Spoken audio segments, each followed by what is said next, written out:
हम सबको पता है कि 18 नवंबर को लाभ पंचम का बहुत ही विशेष का दिन है। अब ये लाभ पंचम क्या होता है?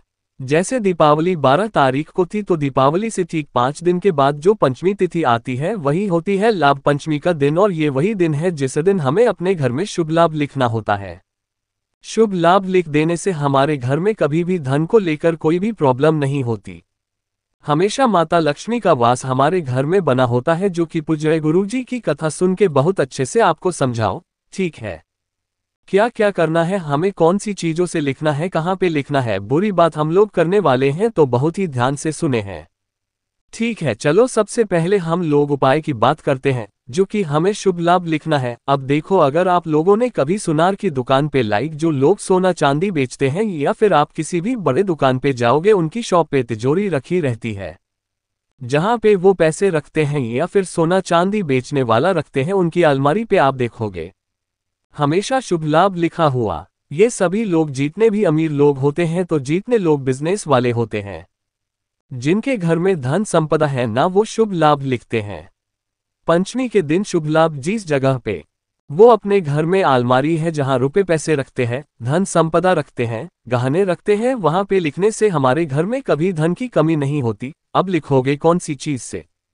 यहाँ पे आपके पास में दो ऑप्शन होता है। पहला ऑप्शन है कि आपके पास में अगर रोली है, कुमकुम है, ठीक है, रोली हो, कुमकुम हो, सिंदूर हो, किसी से भी लिख सकते हो। कुछ लोग कहते हैं क्या भैया हल्दी से भी लिख सकते हैं? तो वैसे हल्दी से लिखा नहीं जाता है, बट अगर आपके पास में रोली कुमकुम से दूर नहीं मिलता है इन केस, तो हल्दी से लिखो। बट कोशिश करेंगे कि आपको ऐसे कोई सा भी कुमकुम, रोली, सिंदूर लेना, उसका छोटा सा टेस्ट बनाना, हल्का सा पानी डाल करके, और जिस जगह पे आप अपने घर में रुपए पैसे रखते हो उस जगह से लिख देना। कभी भी आपके घर में धन को लेकर कोई प्रॉब्लम नहीं होती। शुभ लाभ हमेशा लाभ पंचम पर देखा जाता है, इसलिए इस पर्व का क्या नाम है? लाभ पंचमी। एक समझ में आई बात मेरी? चलो अब हम लोग आगे बढ़ते हैं किसी में अपने दूसरे उपाय की तरफ, जो कि हमें जो दीपावली सिर्फ 5 दिन के बाद पंचमी आती है उस दिन हमें करना चाहिए, है ना? अभी जो दूसरा उपाय है ये होगा हमारे घर की अगर कोई भी ऐसी प्रॉब्लम है, कोई सिचुएशन है, वो हम लोग खुद सॉल्व नहीं कर पा रहे हैं, मतलब प्रॉब्लम बढ़ती ही जा रही है, बढ़ती जा रही है, कुछ भी कर लो, इस उपाय को करेंगे। ठीक है, यहाँ पर मैं आपको बताऊंगा कि 3 जल आपको चढ़ाने के लिए कितनी जल, 3 जल क्रम समझेंगे। आपको दिखा रहा होगा, दिख रहा है, इसी तरीके से किसी भी पूजा पाठ के स्टोव पे जाओगे मिल जाएगा। एक आपको इस अभी को आपको इस तरीके से लेना होगा, सामने का लूटा, ठीक, तांबे के लोटे में हमेशा बताता हूं आप अपने घर से भरना, और उसके बाद किस कलर के अंदर अभी कुछ नहीं डालना, कुछ भी नहीं डालना है। आपको क्या करना है, गलत का कोई जल्द होगा वो महादेव की शिवलिंग के ऊपर समर्पित करोगे। श्री शिवाय नमक सुप्रीम का ध्यान कर दीजिए। ठीक है, इतना काम समझ में आया आपको? पहला जल तू अपने समर्पित कर दिया, मैंने आपको दिखाया है। फिर आपको क्या करना है, इस कलश के अंदर फिर से आपको जल भर में, ठीक है, आप जो मैंने आपको इतने दिखाया ना, उससे 210 को जितना भी आप डाल सकते हो, 2 से 10 फुट करा लोगे, इतना डालना। सादा जल चढ़ाने के बाद में आपको लाभ पंचमी के दिन इत्र वाला जल चढ़ाना होगा। ये हो गया हमारा दूसरा जल चढ़ा दिया ना अपने अर्जुन। तीसरे जल की हम लोग बात करते हैं जो महादेव को सबसे ज्यादा प्रिय है, मतलब तेल पत्र है, प्रिय है ना। तो आपको क्या करना है, ये फिर कौन तरह के अंदर जल भरना है, और जल भर करके किसी कक्ष के अंदर डालेंगे। ठीक है, जो कलंक के अंदर से शत डालोगे तो वहां पर अपनी मनोकामना या तो जो भी कष्ट आपके जीवन में चल रहे हैं, आप मेल पर तो डालते हैं, टाइम पे उसका माँ को कह देंगे।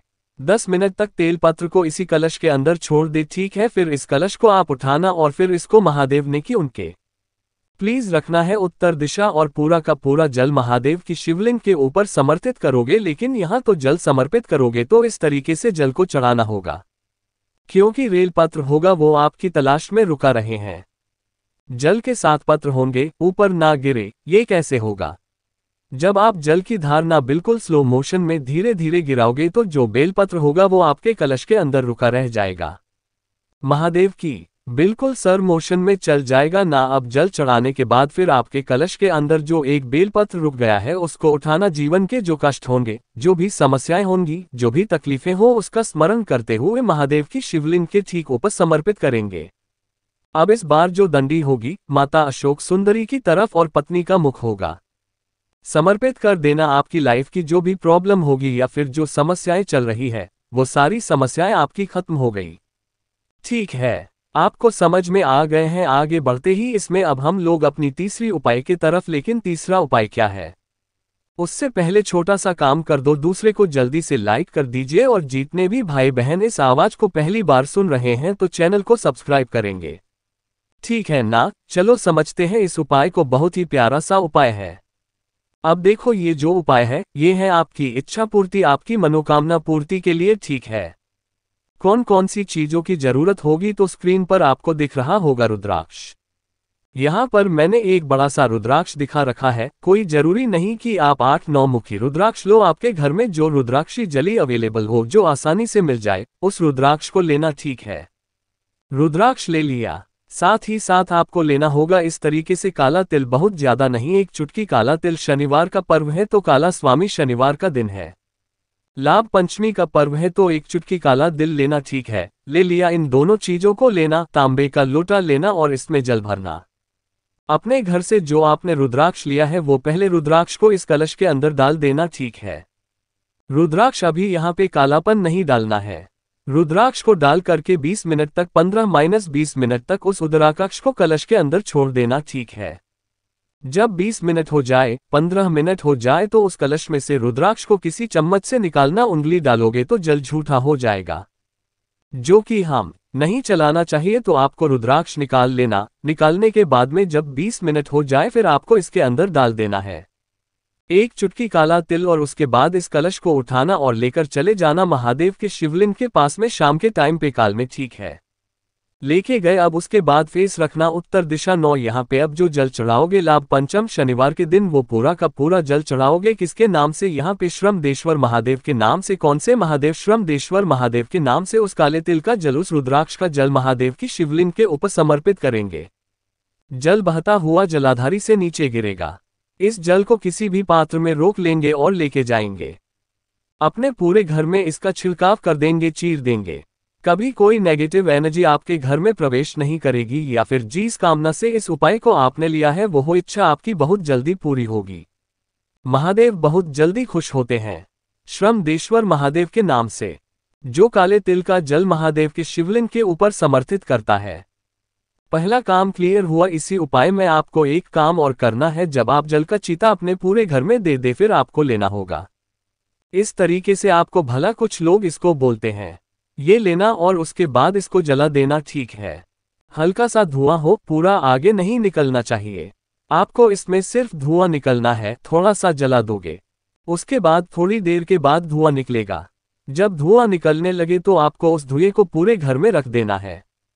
ठीक है, जितने भी कमरे होंगे सभी कमरों में रखना। लाभ पंचमी के दिन पूरे घर की जो निगेटिव एनर्जी होगी बुला रखी है, करके जरूर देखिए उपाय को। शनिवार का पर्व है, शनिवार का दिन है, लाभ पंचमी का पर्व है। चलो 3 उपाय हो गए। एक और सबसे लास्ट उपाय और सबसे आसान उपाय की बात कर लेते हैं, जो कि इसमें हमें करना होगा। और ये हमारे बेटियों का आखिरी उपाय है ना। इसके लिए क्या होगा और क्या इसके फायदे हैं। इसके भी 2 फायदे हैं। पहला फायदा तो ये है कि अगर मान लेते हैं कि आपके घर में लोगों को नजर के बहुत ज्यादा लगती है या फिर आपको डर रहता है इनको कहीं नजर ना लग जाए, कुछ हो ना जाए, बीमार ना पड़ जाए, तो उस कंडीशन में इस उपाय को करेंगे, है ना। देखो, आपको फिर से इस तरीके से लेना होगा एक चौमुखी दीपक। और वो चौमुखी दीपक आपको बनाना होगा आटे से, है ना। बना लिया आटे से दीपक। अब उसके बाद आपको लेना होगा एक नारियल। ठीक है, जो जूट वाला नारियल नहीं होता, जिसके अंदर पानी भरा हुआ होता है, वो लेना। और इस जूट वाले नारियल के साथ एक लेना मौली, जो हम लोग अपने हाथों में कलावा बांधते हैं, रक्षा सूत्र बांधते हैं। इन 2 सामान को लेना। जो आपके पास में नारियल है ना, उस नारियल को पूरे घर में घूम घूम करके उसको आप उस नारियल के ऊपर ऐसे लपेट दे जाना है।